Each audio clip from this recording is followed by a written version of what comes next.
हमारा डॉगी जो हमारा सिक्योरिटी गार्ड है मेरे पास आ गया और कह रहा है जल्दी चले, देखिए किसी ने दरवाजे पे एक पैरालाइज्ड बच्चा छोड़ दिया। मैंने देखा तो वहाँ पे एक पर्शियन कैट जो कि आहिस्ता आहिस्ता पैरालाइज हो रही थी चुप करके लेटी हुई थी।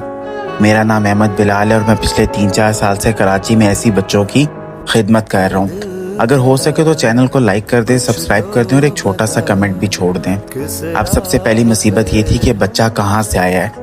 डॉक्टर्स बता रहे थे कि कोई इसको दरवाजे पे इसी तरीके से रखकर चला गया है। बच्चा अभी चलता है लेकिन चलते चलते बार बार गिर रहा है, जिसका मतलब है कि इसकी पिछली दोनों टांगे वीक हो रही हैं। एक और चीज़ इसके बारे में गौर करें, ये बच्चा अपनी गर्दन सीधी नहीं कर सकता, इसकी गर्दन हमेशा एक तरफ मुड़ी रहती है।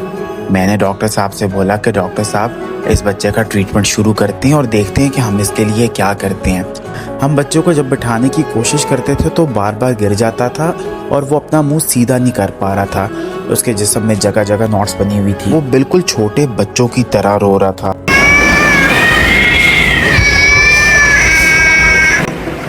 पॉटी लगी हुई है। हाँ?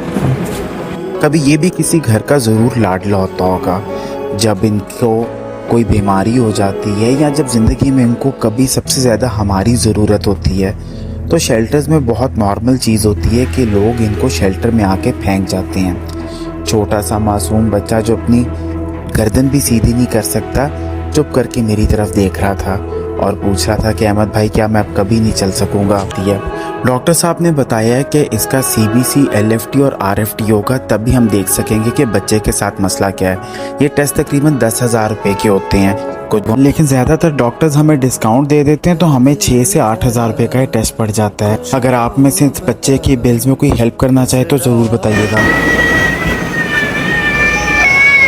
किसी घर का ज़रूर लाडला होता होगा जब इनको कोई बीमारी हो जाती है या जब ज़िंदगी में इनको कभी सबसे ज़्यादा हमारी ज़रूरत होती है तो शेल्टर्स में बहुत नॉर्मल चीज़ होती है कि लोग इनको शेल्टर में आके फेंक जाते हैं। छोटा सा मासूम बच्चा जो अपनी गर्दन भी सीधी नहीं कर सकता चुप करके मेरी तरफ देख रहा था और पूछ रहा था कि अहमद भाई क्या मैं अब कभी नहीं चल सकूंगा। डॉक्टर साहब ने बच्चों के कान से माइट्स निकाले, बाहर